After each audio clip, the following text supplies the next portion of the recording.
प्यारे बच्चों, राज English classes में आपका स्वागत है। आप चैनल को लाइक, शेयर और सब्सक्राइब करना ना भूलें। इस कॉन्सेप्ट में आपको डिटरमाइनर्स के बारे में बताया जाएगा। डिटरमाइनर्स क्या होते हैं, पहले आप इसकी डेफिनेशन सुने कि वे शब्द जो किसी नाउन के पहले प्रयुक्त होकर उसकी संख्या या मात्रा को सीमित करते हैं। डिटरमाइनर्स सदैव नाउन या एडजेक्टिव के पहले प्रयोग होते हैं। इनमें से कुछ प्रमुख डिटरमाइनर्स इस प्रकार हैं। आपका ए है, एन है, द है, this, that, these, those, a little, the little, little, few, a few, the few, either dot dot और, नाइदर डॉट डॉट नॉर आदि। अब मैं आपको एक एक करके इनके बारे में आपको बताता हूँ। आर्टिकल्स के बारे में आप कॉन्सेप्ट डला हुआ है, आप उसका वीडियो वॉच कर सकते हैं। अब जो अन्य डिटरमाइनर्स जो प्रमुख हैं उनके बारे में आपको मैं इसमें बताता हूँ। पहला है दिस, दैट, दीज, दोज।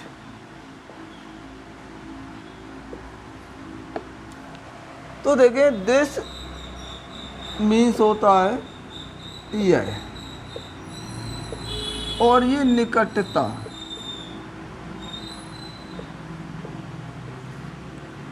निकटता को व्यक्त करता है। दैट मीन्स होता है वह, और ये दूरी को व्यक्त करता है। दीज मीन्स होता है ये, और ये निकटता को व्यक्त करता है। दोज मीन्स होता है वे, और ये दूरी को व्यक्त करता है।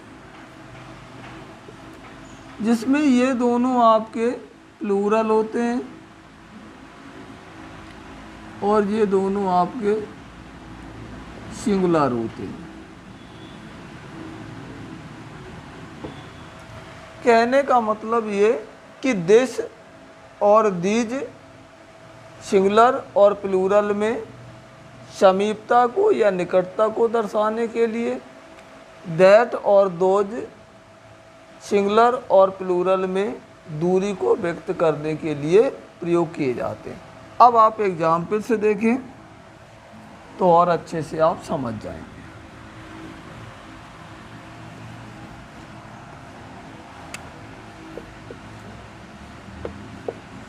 This is a beautiful ring.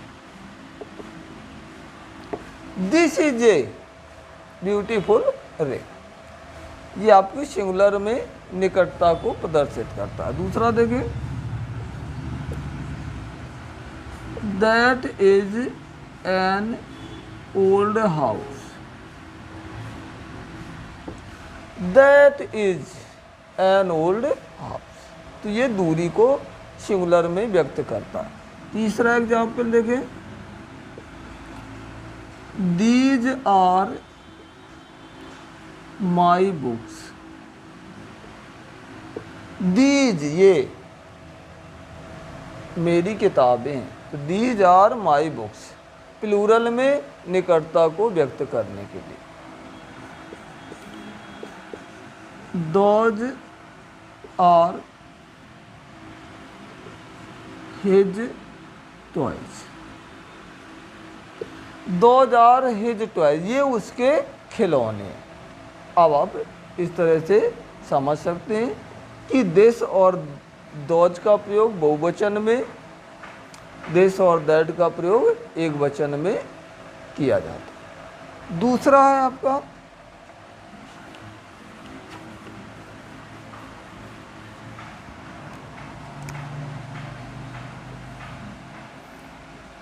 his, my, our, your आदि।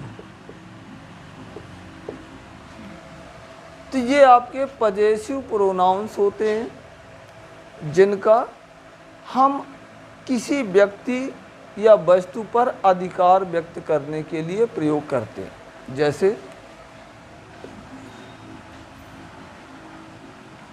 Ram is my elder brother. तो Ram is my elder brother, Ram मेरा बड़ा भाई है। दूसरा,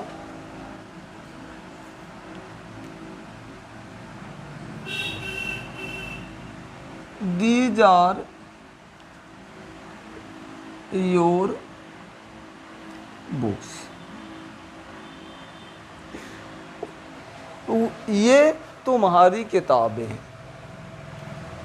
तो इनके द्वारा, जैसे और हम एग्जाम्पल से देख ले,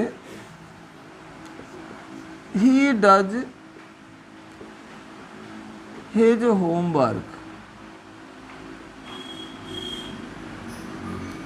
वो उसने अपना होमवर्क किया।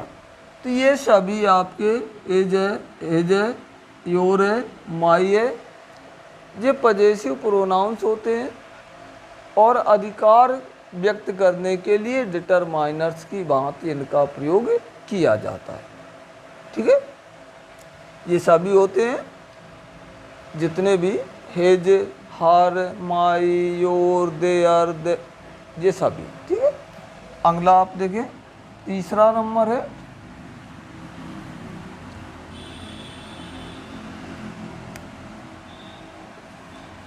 One, to, three,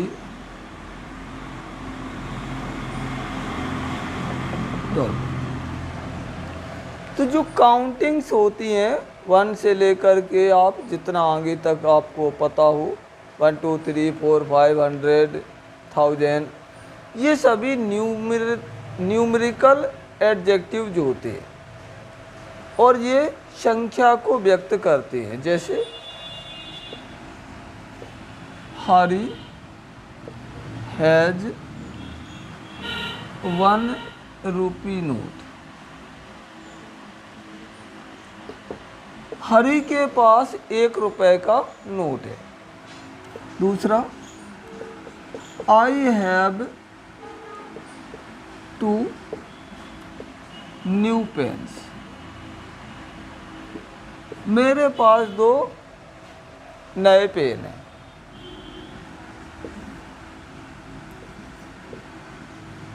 Sita has 5 rupees, Sita के पास 5 रुपए है। तो इस तरह से इनके द्वारा हम संख्या को व्यक्त करते हैं। अगला आपका डिटरमाइनर्स है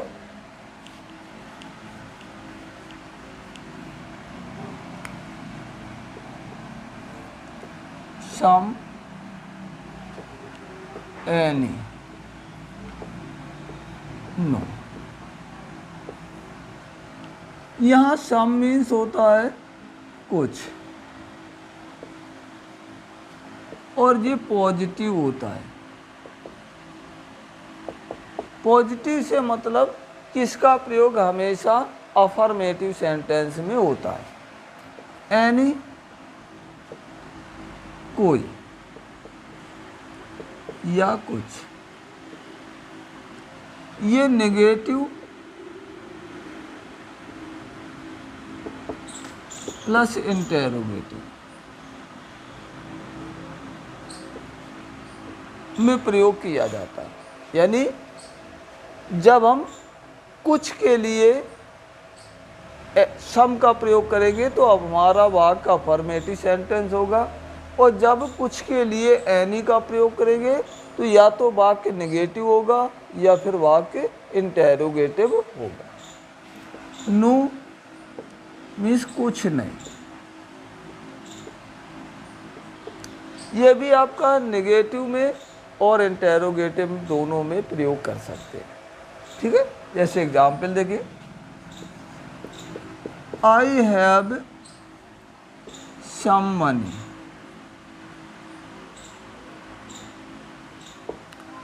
अब हम इसी वाक्य को निगेटिव में बना सकते हैं, तो आई हैव नो मनी। सम की जगह पे हम नो का यूज कर सकते हैं निगेटिव में। इसी तरह से इंटेरोगेटिव में अगर हम नेगेटिव में एनी का प्रयोग करें तो I have not any money.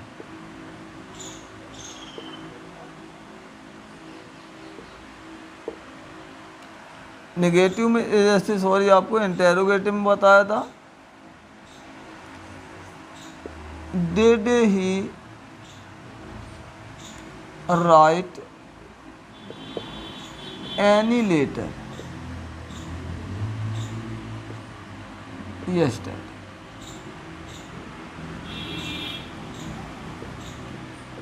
तो इंटेरोगेटिव में हम जब बनाएंगे या नेगेटिव में बनाएंगे तो हमें एनी का प्रयोग करना है।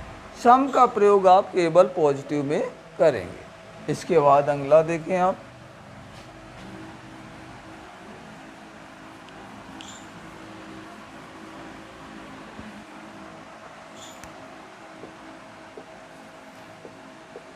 ऑल व बोथ। ऑल मीन्स होता है सब और बोथ मीन्स होता है दोनों। तो जब हम किसी नाउन की संपूर्णता को दर्शाएंगे तो ऑल का प्रयोग करेंगे। जब दो के बारे में हम बात करेंगे तो बोथ का प्रयोग करेंगे। जैसे एग्जाम्पल देखें, all the boys have done it. All the boys, सभी लड़कों ने इसको पूरा किया। अब अगर हम बोथ का प्रयोग करें तो both Ram and Shyam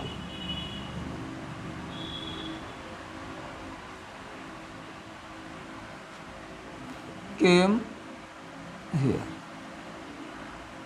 both Ram and Shyam came here, Ram और श्याम दोनों यहाँ आए। तो दोनों के लिए बोथ का और सब के लिए हम ऑल का प्रयोग करें। इसके बाद अगला देखें,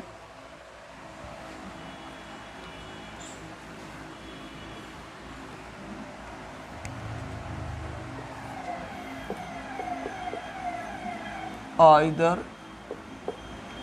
डॉट डॉट और, नाइदर डॉट डॉट नॉट। अब यहाँ पे देखें आप, दो चीज़ें हैं, आइदर और नाइदर नॉट। तो ये आइदर और ये आपका हमेशा पॉजिटिव होता है और ये आपका नेगेटिव होता है। दोनों एक दूसरे के अपोजिट्स भी होते हैं। तो आइदर और का मतलब होता है या तो तुमने या फिर उसने, और नाइदर नॉर मीन्स ना तो तुमने और ना ही उसने। जैसे एग्जाम्पल देखें तो और आप अच्छे से समझ जाएंगे। आइदर हरी और his brother has broken this flower pot.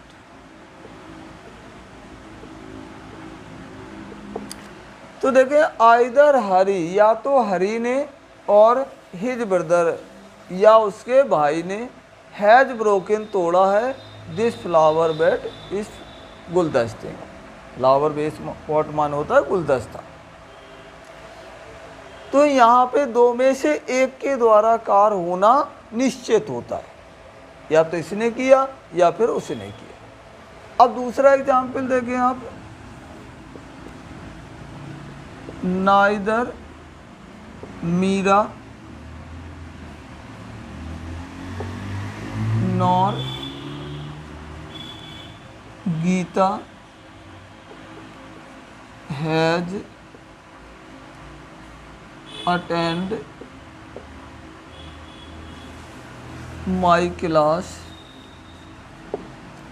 तो नाइदर मीरा, ना तो मीरा ने, नॉर गीता, और ना ही गीता ने, हैज अटेंड माई क्लास, मेरी कक्षा को पढ़ा, अटेंड किया। तो यहाँ पे देखें जब नाइदर नॉर आता है तो दो में से किसी के भी द्वारा कार्य नहीं किया जाता। ठीक है, तो आप दोनों चीज़ें समझ गए होंगे। अगला आपको बताता हूँ।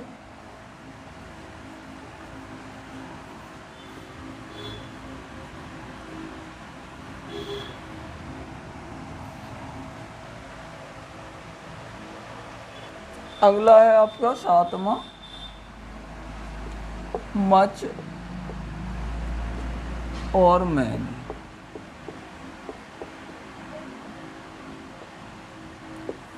तो मच और मैनी दोनों का अर्थ होता है कितना,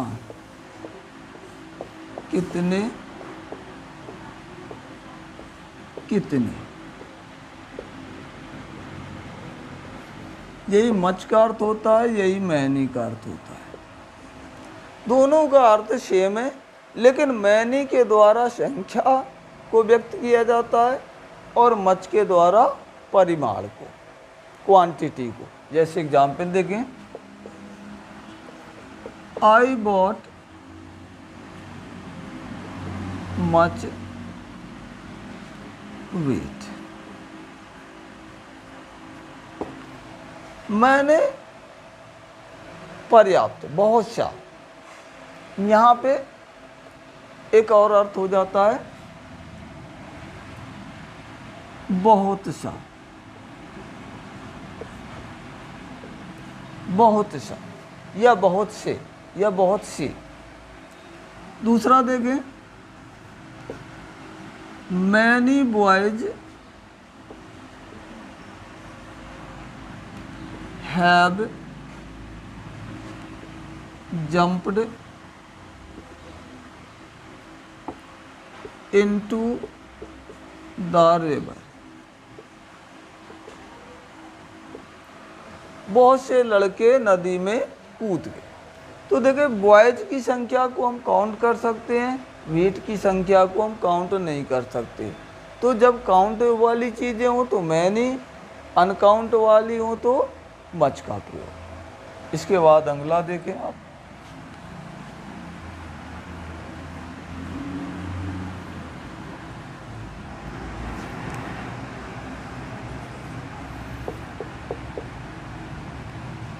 फर्स्ट व last.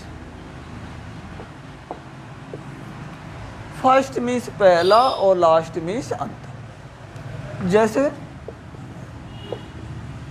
He is the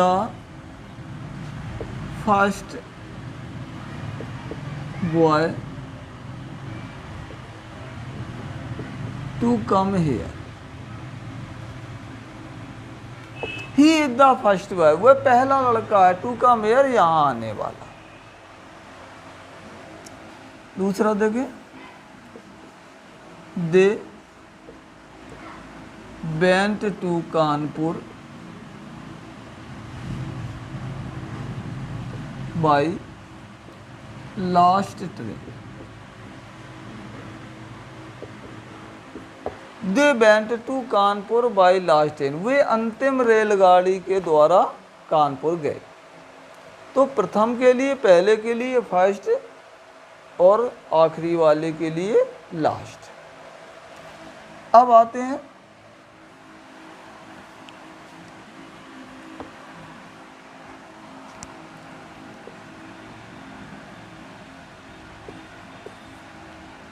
few, a few और द फ्यू।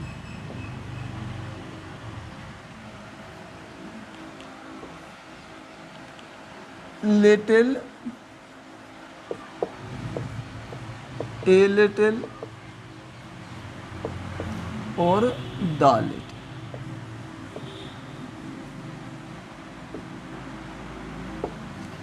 तो दोनों का अर्थ समान होता है यहाँ पे, बस अंतर केवल कितना है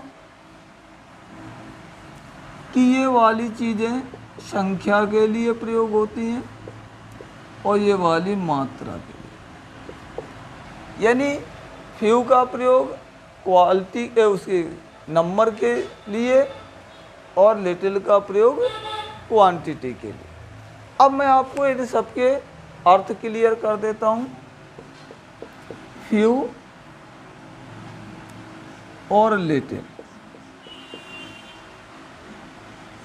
दोनों का अर्थ होता है कुछ, ना के बराबर।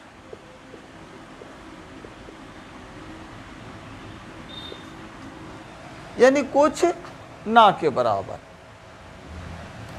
इसके बाद होता है ए लिटिल, ए फ्यू और ए लिटिल।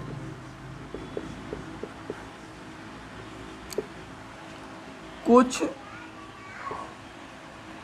थोड़ा सा, यानी ए फ्यू और ए लिटिल का अर्थ होता है कुछ थोड़ा सा। इसके बाद तीसरा है द फ्यू और द लिटिल। दोनों का अर्थ होता है कुछ जो कुछ थोड़ा, थोड़ा सा, कुछ जो कुछ थोड़ा सा। जैसे आप गिलास में पानी भरे, इसके बाद गिलास को उल्टा कर दें, यानी पूरा पानी फैला दें, इसके बाद गिलास को फिर सीधा कर दें, तो उसके किनारों में जो थोड़ा बहुत पानी लगा होता है वो फिर से तली में आ जाता है उतना। अब मैं आपको इन सब के एग्जाम्पल से शो कर देता हूँ। तो देखें कि few boys can do this work, there is little hope of his success, a few boys write English correctly, a little knowledge is a dangerous thing. The few friends he has are honest. The little money I had was stolen. तो इस तरह से little का प्रयोग quantity के लिए और few का प्रयोग नंबर के लिए किया जाता है। अब आप अगला देखें। अगला है नियरेस्ट और नेक्स्ट। नियरेस्ट का अर्थ होता है सबसे नज़दीक। नियरेस्ट मीन्स क्या होता है? सबसे नज़दीक।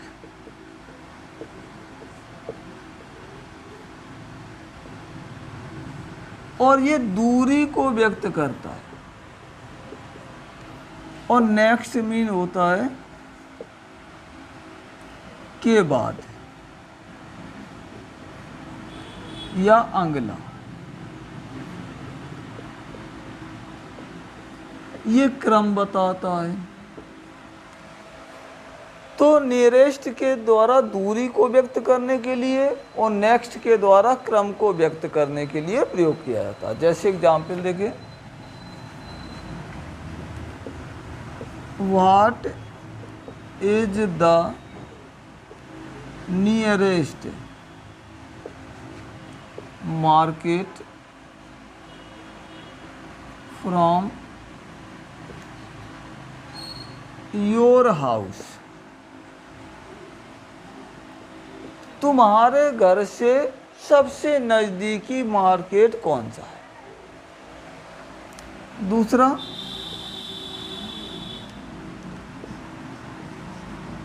Who has come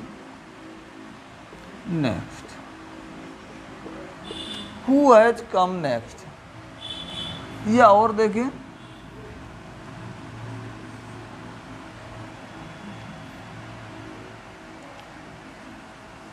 Delhi is the nearest railway station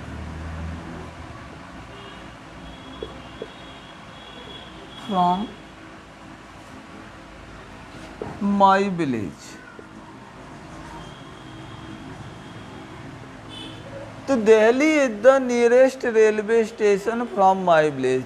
Delhi मेरे गांव से सबसे नजदीकी railway station.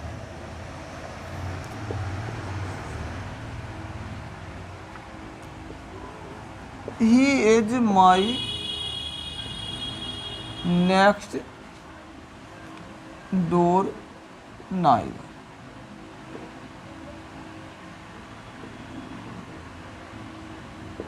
He is my next door neighbour. वह मेरा सबसे नज़दीकी पड़ोसी है। तो इस तरह से नियरेस्ट और नेक्स्ट का हम प्रयोग करेंगे।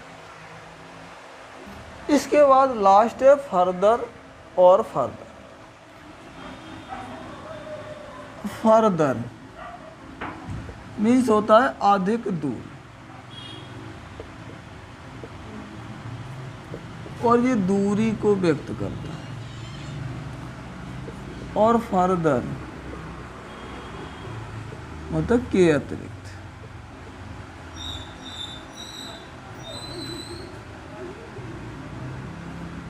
अतिरिक्त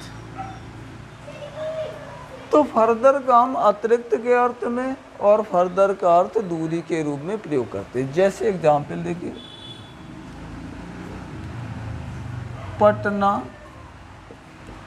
इज फर्दर फ्रॉम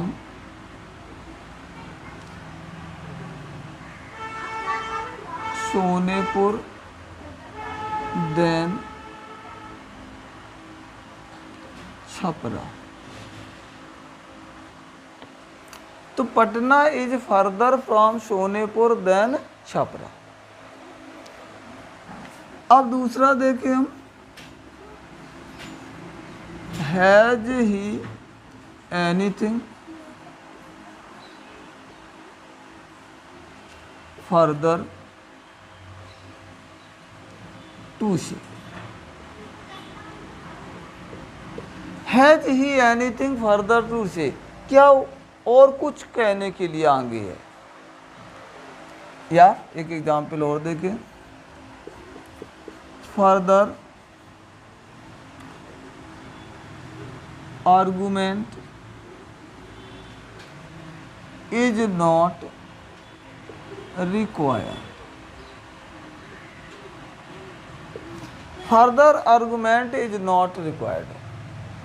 अब के अलावा अतिरिक्त, यानी अब आगे कोई वार्तालाप या आर्गूमेंट की आवश्यकता नहीं। इस तरह से ये आपके डिटरमाइनर्स का कॉन्सेप्ट क्लियर हुआ। आप चैनल को लाइक, शेयर और सब्सक्राइब करना ना भूलें।